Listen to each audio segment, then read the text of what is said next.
जय हिंद everyone, welcome to the online class of target defence academy. बेटा, top daily की करंट अफेयर्स को लेकर आज फिर से हम नए सेशन के साथ आ गए हैं। आज है 30 अक्टूबर और आज हम आपके साथ डिस्कस करेंगे 30 अक्टूबर की टॉप करंट अफेयर्स को। ठीक है, तो चलो शुरू करते हैं आज की टॉप करंट अफेयर्स। ठीक है, पहला क्वेश्चन बेटा क्या कह रहा है? पहला क्वेश्चन बोल रहा है which INS completed hydrographic survey of Mauritius. तो भैया मॉरिशस का हाइड्रोग्राफिक सर्वे हुआ है और भारत का कौन सा आईएनएस ने इसको कंडक्ट कराया है? ठीक है, तो ऑप्शन है INS Vikrant, INS Arnala, INS Sutlej, INS Rudra. तो बेटा इसका क्या आंसर होगा?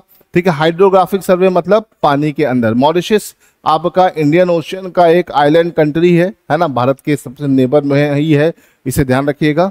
तो मॉरिशस का जो ये सर्वे था, हाइड्रोग्राफिक सर्वे, वो कंडक्ट कराया आईएनएस सतलज ने। याद रखिएगा, आईएनएस सतलज का नाम आप याद रखिएगा। ठीक है, अब ये सर्वे के लिए भारत को, इसके लिए ये बहुत बड़ा सर्वे था, भारत ने इसे किया, तो जिसके चलते ये एक उपलब्धि है भारत की। तो आप मुझे ये बताइए कमेंट में कि मॉरिशस का कैपिटल क्या है ना? सब लोग आप कमेंट में मुझे जरूर बताइएगा what is the capital of Mauritius. ठीक है, इंडियन नेवी के आईएनएस सतलज ने इससे कंडक्ट कराया। चलो अगला क्वेश्चन की तरफ चलते हैं। Asia Pacific accident investigation group meeting held in. तो भैया एशिया पैसिफिक एक्सीडेंट इन्वेस्टिगेशन मतलब जितने भी एक्सीडेंट हो रहे, किस तरह के, जितने भी इंटरनेशनल नेशनल लेवल पर जो भी आपकी फ्लाइट जाती हैं उनके एक्सीडेंट से लेकर जो इन्वेस्टिगेशन चल रही है उसकी एक ग्रुप मीटिंग हुई है। वो कहाँ पे कंडक्ट हुई है? ये पहली बार भारत में कंडक्ट हुई है, इसे ध्यान रखिएगा। ठीक है, भारत में अभी हाल फिलहाल में कई सारे एयर क्रैशेस हुए हैं, जिसमें अभी गुजरात वाला एयर क्रैश तो काफी बड़ा था, जिसके चलते बहुत सारा मामला इसकी कंसल्ट, इसकी सेफ्टी को लेके, एयरक्राफ्ट की सेफ्टी को लेकर उठे हैं। तो उस पर एक Asia Pacific accident investigation group की मीटिंग जो हुई है वो इस बार कहाँ पे हो रही है? इंडिया में हो रही है। ठीक है, चलो आगे बढ़ते हैं। तो इसे याद रखिएगा, ये जो मीटिंग है इंडिया में होनी है, कहाँ पर? हैदराबाद में होनी है, इसे ध्यान रखिएगा। Asia's largest event on civil aviation है ना, तो याद रखिएगा 2026 में होगा। ठीक, चलो आगे बढ़ते हैं। Which country test the world first nuclear power cruise missile Burevestnik. तो भैया दुनिया का पहला nuclear powered cruise missile test करने वाला देश कौन सा बन गया? ये अच्छा क्वेश्चन है। ठीक है, ऑप्शन है China, Russia, US, north Korea. तो सारे के सारे देश खतरनाक है, लेकिन इसका आंसर क्या है? रशिया। नाम से ही आपको, मिसाइल के नाम से ही आपको समझ में आ जाएगा कि इसका आंसर क्या होगा, है ना? ब्रीवेस्ट्रिक, इस तरह के नाम आपके रशियन नाम ही होते हैं, तो इसे याद रखिएगा, रशिया ने इसे टेस्ट किया है और ये रशिया की एक बड़ी उपलब्धि है। रशिया का कहना है कि ये इस तरह का जो आपका मिसाइल है ये आपका एक तरह का अजय है, मतलब इसको भेद पाना इम्पॉसिबल है, रडार सिस्टम में भी नहीं आता है, बहुत सारी इसके अंदर फीचर्स है ना।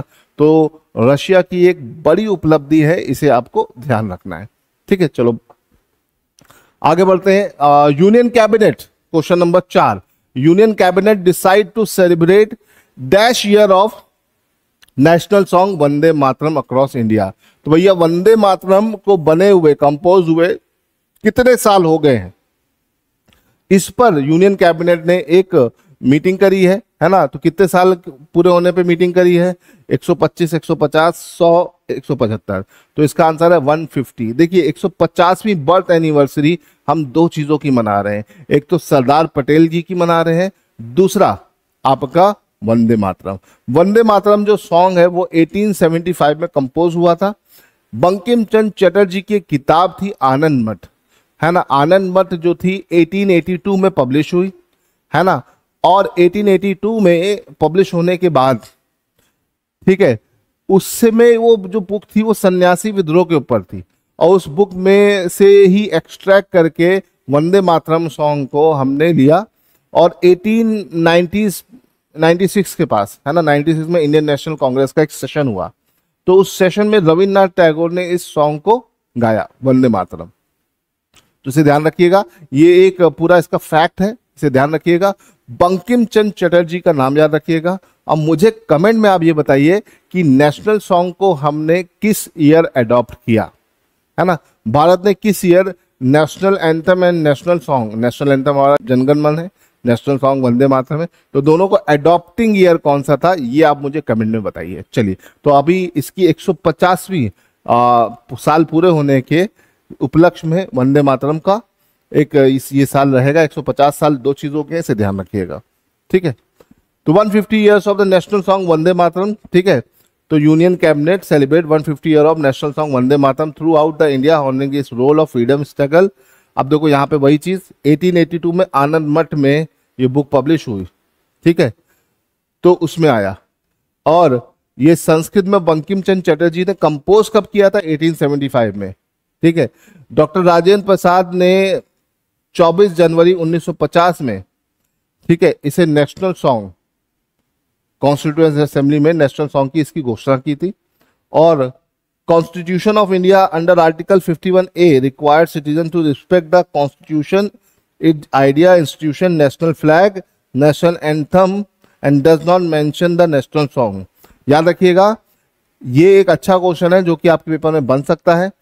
फंडामेंटल ड्यूटीज जो है आर्टिकल 51A के अंतर्गत आती है। इसमें बोला गया है कि ये इंडिया के लिए लोगों की ड्यूटी है कि नेशनल एंथम की रिस्पेक्ट करे, नेशनल फ्लैग की रिस्पेक्ट करे, लेकिन नेशनल सॉन्ग का मेंशन कहीं पर भी नहीं है, याद रखिएगा। तो ये हमारे कॉन्स्टिट्यूशन के अंदर ये चीज आपको मिलेगी। तो ये क्वेश्चन आपके पेपर में बन सकता है कि भैया कॉन्स्टिट्यूशन के पार्ट 4A में फंडामेंटल ड्यूटीज के अंदर इसमें से किसकी रिस्पेक्ट करना, इसको किसको प्रोटेक्ट करना हमारी ड्यूटी है। तो भैया नेशनल सॉन्ग हमारी ड्यूटी के अंतर्गत नहीं है ना। नेशनल एंथम है, नेशनल फ्लैग्स है, आसपास के मॉन्यूमेंट्स हैं, ठीक है, ठीक। देखो, कॉन्स्टिट्यूशन की रिस्पेक्ट करना, आइडिया ऑफ इंस्टीट्यूशन की रिस्पेक्ट करना, नेशनल फ्लैग की, नेशनल एंथम की, बट नेशनल सॉन्ग की बात यहाँ पे बेटा नहीं आ रही है। तो इसे ध्यान रखिएगा। मैं थोड़ा सा इसको बड़ा करके आपको दिखा दे रहा हूँ ताकि आपको और क्लियरली समझ में आ जाए। देखो यहाँ लिखा हुआ है पूरा डिटेल में, आप इसे समझ सकते हैं, ठीक है। हाँ, आगे बढ़ने से पहले इस क्लास की पीडीएफ अगर आपको चाहिए तो पीडीएफ के लिए आपको टारगेट डिफेंस एकेडमी के टेलीग्राम चैनल को ज्वाइन करना है। वहां पर डेली इसकी पीडीएफ और क्विज पढ़ती है, जिससे आप प्रैक्टिस करके अपनी तैयारी को और मजबूत कर सकते हो, ठीक है बेटा। चलिए, तो वंदे मातरम के 150 साल पूरे होना मतलब एक बहुत बड़ी बात है, ठीक है। किस विद्रोह पर बेस्ड था, सन्यासी विद्रोह पर ये वंदे मातरम या आनंद मठ किताब लिखी गई थी, ठीक है, बंकिम चंद्र चटर्जी के द्वारा। चलिए आगे बढ़ते हैं, क्वेश्चन नंबर 5 की तरफ चलते हैं। 22nd ASEAN India summit held in, भैया आसियान इंडिया का 22वां सम्मेलन कहां हुआ, इंडोनेशिया, थाईलैंड, वियतनाम, फिलीपींस। तो आंसर है थाईलैंड, थाईलैंड में हुआ, ठीक है। आसियान देशों की बेटा अगर हम बात करते हैं तो ASEAN association of south east Asian nation, ये आपका 10+1 11 देशों का समूह है जिसमें भारत नहीं आता है, इसे याद रखिएगा। इसमें कुल मिलाकर साउथ ईस्ट एशिया के देश आते हैं, भारत साउथ एशिया में आता है, तो इसीलिए ये सम्मेलन हुआ आसियान इंडिया समिट, ताकि आसियान देशों से भारत जुड़ सके। कई तरीकों से भारत आसियान से जुड़ा हुआ है, तो एक तरीका ये भी है। तो इस समिट में वर्चुअली हुआ था, मोदी जी ने अटेंड किया था, एस जयशंकर जी ने अटेंड किया था, इसे ध्यान रखिएगा। तो ये समिट वर्चुअली हुआ था। और एक चीज जो आपको ध्यान रखनी है, जो भूलना नहीं है, वो ये है कि भैया आसियान में कुल मिलाकर कितने मेंबर हो गए हैं। आसियान के बारे में पहली चीज याद रखिएगा, 1967 में फॉर्म हुआ। हेडक्वार्टर कहाँ है बेटा, हेडक्वार्टर जकार्ता में है, ठीक है, जकार्ता इंडोनेशिया में है। मेंबर में, इसमें मेंबर की अगर हम बात करें 10+1, ठीक है। तिमोर, तिमोर एक नया देश इसमें ऐड हुआ है, ईस्ट तिमोर जिसे बोल सकते हैं। तो तिमोर का नाम याद रखिएगा, Timor become the new member of ASEAN, अभी उसको मान्यता भी मिल गई है, तो इसे ध्यान रखिएगा, पेपर में क्वेश्चन बन सकता है। आसियान देशों में कितने देश आते हैं, 10 देश आते हैं। तो इन 10 देशों के नाम याद रखने का तरीका मैं आपको बता रहा हूं, ठीक है। देखो, आपको पता है म्यांमार एक देश है, म्यांमार, ठीक है, थाईलैंड एक देश है, वियतनाम है, लाओस है, कंबोडिया है। ये सारे देश आपस में जुड़े हुए हैं। मैप में आप देखोगे इसमें लाओस कैसा है, लैंडलॉक्ड है, ठीक है। फिर आपका आ जाता है फिलीपींस, सिंगापुर, इंडोनेशिया,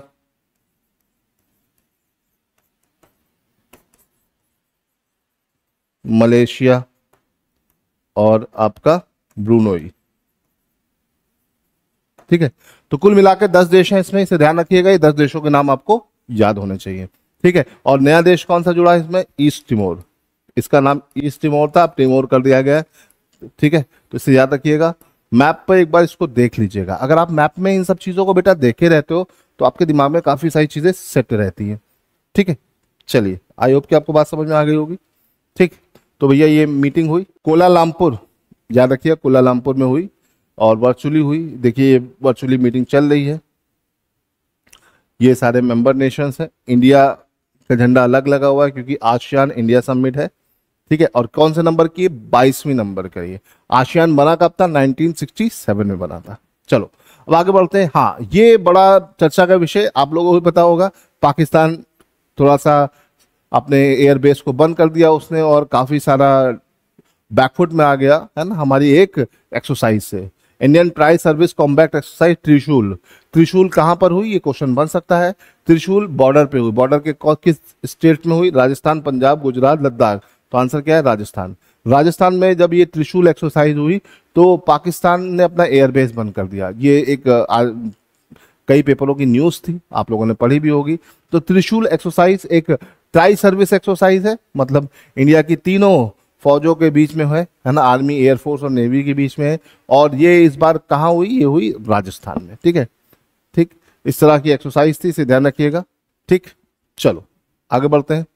हाँ, ये अच्छा क्वेश्चन है, इस तरह का क्वेश्चन आपका यूपीएससी पूछता है। कंसीडर द फॉलोइंग स्टेटमेंट, निम्नलिखित कथनों पर ध्यान दें। ठीक है, पहला कथन है CMS-03 communication satellite also known as GSAT-7R launch by LVMR-3। ठीक है, लॉन्च व्हीकल मार्क 3 से लॉन्च किया गया है ना। इसको ये भी बोल, ठीक है, ये CMS-03 को GSAT-7R भी कहा जाता है। ठीक है, तो पहला स्टेटमेंट बेटा बिल्कुल सही है। ठीक है, ये एक सैटेलाइट है जो अभी रिसेंटली लॉन्च किया गया है ना। किससे किया गया? लॉन्चिंग व्हीकल मार्क 3 से लॉन्च किया गया है। ये आपका एक स्टेटमेंट है। It is a multi band communication satellite that will provide service over wide oceanic region including Indian land mass. तो भैया ये कम्युनिकेशन मल्टी बैंड सैटेलाइट है, ये एकदम सही है। और ये एक ओशन रीजन मतलब पानी के जो एरियाज हैं उनको कवर करेगा और उन पर जो लैंड मासेस हैं उनको भी कवर करेगा, ये भी एकदम सही है। It is a military communication satellite है ना। ये किसके लिए बनाया गया? मिलिट्री वालों के लिए, या बोल सकते हैं आर्मी के लिए, नेवी के लिए, एयरफोर्स के लिए बनाया गया है, बोल सकते हैं। तो भैया बिल्कुल सही है, ये मिलिट्री के लिए बनाया गया है। तो तीनों स्टेटमेंट सही है। तो इसका आंसर क्या हो जाएगा? इसका आंसर हो जाएगा बेटा D, all of the above. ठीक है, इस तरह के क्वेश्चन पेपर में आते हैं। कुछ थोड़े बहुत फैक्ट्स कुछ गलत मतलब चेंज कर सकते हैं है ना। तो मैंने कुछ चेंज नहीं किया क्योंकि आपको मैं चाहता हूं कि आपको सारे पॉइंट्स पता हों है ना, तभी आपको चीजें क्लियर होंगी। तो इसे याद रखिएगा, इस तरह का क्वेश्चन आपके पेपर में अक्सर बन जाता है। ठीक है, ठीक, तो ये सैटेलाइट बहुत इंपॉर्टेंट है, CMS-03, इसको याद रखिएगा। ये सारे सैटेलाइट लॉन्च करने का काम किसका होता है? इसरो का। किसका काम होता है? इसरो का। इसरो मतलब इंडियन स्पेस रिसर्च ऑर्गेनाइजेशन। इसके पापा हैं विक्रम साराभाई। कौन है भाई? विक्रम साराभाई इसके पापा हैं है ना, the father of Indian space programme. 15 अगस्त 1969 को ये फॉर्म हुआ था, इसे ध्यान रखिएगा। हेडक्वार्टर आप लोग को पता ही है। और पहले चेयरमैन विक्रम साराभाई थे। जो तो जल्दी से मुझे कमेंट में बताओ करंट चेयरमैन कौन है? करंट चेयरमैन इसके कौन है? आप लोग कमेंट में बताइए बेटा, फटाफट कमेंट में बताइए। चलिए आगे बढ़ते हैं, क्वेश्चन नंबर 8 की तरफ चलते हैं। Indian army to operationalise dashed Bhairav light combat battalion in 6 month. तो भैया इंडियन आर्मी ने अपनी एक नई कॉम्बैट बटालियन लॉन्च कर दी जिसका नाम है भैरव। पहली न्यूज तो ये है, भैरव। भैरव एक कॉम्बैट बटालियन है। ये बोल सकते हैं स्पेशल फोर्स और नॉर्मल बटालियन के बीच का है। मतलब जो मीडियम रेंज के ऑपरेशंस होते हैं, बहुत ज़्यादा हार्ड, थोड़ा नॉर्मल से थोड़ा सा ऊपर लेवल वाले जो होते हैं उनके लिए भैरव बनाया गया है। अच्छी खासी इसमें प्रैक्टिस होती है, मतलब इजी नहीं है इसको ज्वाइन करना है ना। तो भैरव इंडिया की नई कॉम्बैट लाइट कॉम्बैट बैटेलियन है। हर जगह स्पेशल फोर्सेस का यूज हम नहीं कर सकते हैं, स्पेशल फोर्सेस को हम बहुत ट्रिकी सिचुएशंस के लिए ही रखते हैं, तो इसीलिए भैरव को बनाया गया है।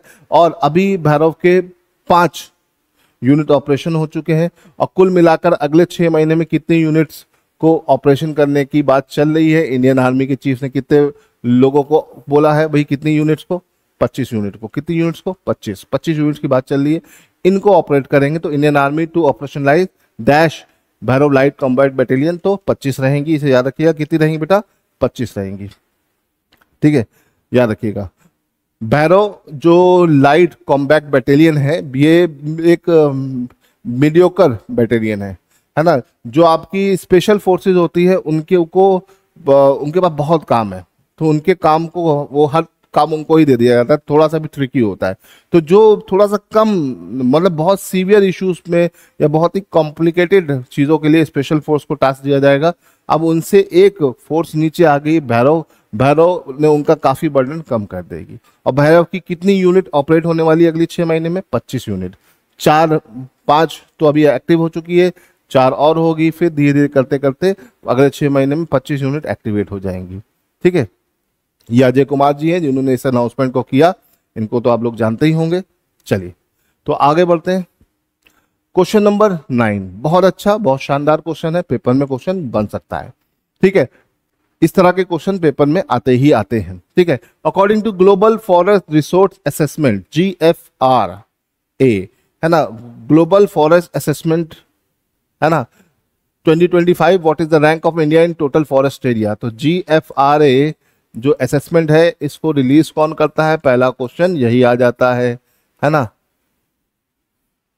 तो भैया इसको रिलीज करने का काम है फूड एंड एग्रीकल्चर ऑर्गेनाइजेशन का, ये याद रखिएगा। ग्लोबल फॉरेस्ट रिसोर्स असेसमेंट जो ये रिपोर्ट है, इसको रिलीज करता है FAO, है ना। और इस रैंकिंग में, फॉरेस्ट एरिया की टोटल रैंकिंग में नंबर 1 देश कौन सा है भाई, वो है आपका फेवरेट देश रशिया, है ना। दूसरे नंबर पे आता है आपका ब्राजील। ज्यादातर लोगों को लगता है दुनिया में सबसे ज्यादा फॉरेस्ट ब्राजील में, लेकिन नहीं, उससे ज्यादा किसके पास है, रशिया में। और इंडिया की इसमें रैंक क्या है, इंडिया में की इसमें रैंक है 9th रैंक। कौन सी रैंक है बेटा, 9th रैंक है, इसे ध्यान रखिएगा। भारत की इसमें 9वीं रैंक है। पिछले कुछ सालों में फॉरेस्ट कवर एरिया लगातार बढ़ रहा है, लेकिन सिर्फ एक ही कॉन्टिनेंट में बढ़ रहा है, वो है एशिया। एशिया के 3 देश हैं जिन्होंने फॉरेस्ट कवर को इंक्रीज किया है। इसमें एक रशिया है, एक चाइना और एक इंडिया है। ठीक है, सबसे ज्यादा फॉरेस्ट इंक्रीजिंग की अगर हम बात करें तो तीसरे नंबर पे भारत आता है ना, आफ्टर रशिया एंड चाइना। इसे ध्यान रखिएगा। Number of forest increase in 1 decade, एक दशक में, तो भैया सबसे ज्यादा इंडिया में हुआ है। लेकिन इंडिया की ओवरऑल फॉरेस्ट कवर एरिया दुनिया में किस नंबर पे आता है, 9वें नंबर पे, है ना। दुनिया का लगभग 54% फॉरेस्ट कवर सिर्फ 5 देशों ने कवर कर रखा है। कितने देशों ने, 5 देशों ने, उसमें इंडिया नहीं आता है, इसे ध्यान रखिएगा। और ओवरऑल देखा जाए तो दुनिया में लगभग 32% टोटल लैंड के कितना है भैया, फॉरेस्ट कवर है कितना, 32%। जबकि 32% नहीं होना चाहिए, 1/3 होना चाहिए, 33%। तो फॉरेस्ट कवर थोड़ा सा हमें और बढ़ाना पड़ेगा। स्टैंडर्ड के अकॉर्डिंग हमारे पूरे देश दुनिया में टोटल लैंड का 1/3 क्या होना चाहिए, फॉरेस्ट कवर एरिया होना चाहिए, तभी एक बैलेंस बना रहेगा। तो ये बैलेंस बनाना बहुत ज़रूरी है, इसे ध्यान रखिएगा। तो इस बार इंडिया की इसमें रैंक कितनी भाई, रैंक है फॉरेस्ट कवर में वर्ल्ड लेवल पर 9th रैंक है, इसे याद रखिएगा। ये क्वेश्चन पेपर में अक्सर आ जाते हैं और आपका समस्या को बढ़ा जाते हैं, तो इसे ध्यान रखिएगा। चलो क्वेश्चन नंबर 9 पे देखो। हाँ भैया, ये तो फॉरेस्ट में इंडिया दुनिया में 9वें नंबर पर है, फॉरेस्ट कवर एरिया में। नंबर 1 पे कौन है, रशिया, इसे याद रखिएगा। चलिए, हाँ, which is the most polluted city in the world. भैया दिवाली का समय था, डेटा निकल आया, है ना। दुनिया का सबसे प्रदूषित शहर कौन सा है ना, दिल्ली, कराची, कोलकाता, लाहौर। तो दुनिया का सबसे प्रदूषित शहर है आपका दिल्ली, है ना। दिल्ली का प्रदूषण तो आप जानते ही हैं। नंबर 2 पर आता है कोलकाता, फिर आपका आता है लाहौर, फिर आता है कराची। तो 1 2 3 4 सब आपके सामने लिखे हुए हैं। ठीक है, दुनिया के टॉप 5 जो पोल्यूटेड शहर हैं वो सब एशिया के हैं। अब एशिया के पास फॉरेस्ट है ज्यादा, तो इसका भैया पोल्यूशन भी ज्यादा है। देखो, सबसे ज्यादा पोल्यूटेड है आपका दिल्ली, फिर कलकत्ता, फिर आपका कराची, लाहौर, और फिर आपका ताशकंद, है ना। तो इसे ध्यान रखिएगा, ये ऑर्डर आपको ध्यान रखना है। वैसे दिल्ली का ही नाम पूछा जाता है, इसका डेटा आपको ध्यान रखना पड़ेगा, है ना। जितना आप ध्यान रखोगे आपके लिए उतना बेहतर रहेगा, ठीक है। तो भैया दिल्ली का एयर क्वालिटी इंडेक्स काफ़ी ज़्यादा डेंजर जोन में ऑलरेडी चल रहा है और दिल्ली को लेकर समस्याएं बनती जा रही हैं। तो लेट्स सी इस पर क्या सोल्यूशन निकलता है ना। इस पर काफ़ी रिपोर्ट्स आई थी कि दुनिया के जो बड़े बड़े इस तरह के देश हैं वो अब देशों ने अपने शहरों को थोड़ा सा कंट्रोल कर लिया, तो इंडिया भी कर लेगा, है ना। आई होप सो कि ये फ्यूचर में ऐसा हो जाए। चलिए, तो भाई आज के लिए हम इतना रहने देते हैं। टॉप 10 क्वेश्चंस के फॉर्म में मैं आपके पास एक बढ़िया सा करंट अफेयर का सेशन लेके आया हूँ, ठीक है। अभी आई होप कि आपको मज़ा आया होगा, क्वेश्चन देख के अच्छा लगा होगा। तो फिलहाल इसी तरह के क्वेश्चन हम कल फिर डिस्कस करेंगे। चलो फिलहाल आज के लिए इतना रहने देते हैं, मिलते हैं अगली क्लास में। टिल देन गुड बाय, जय हिंद।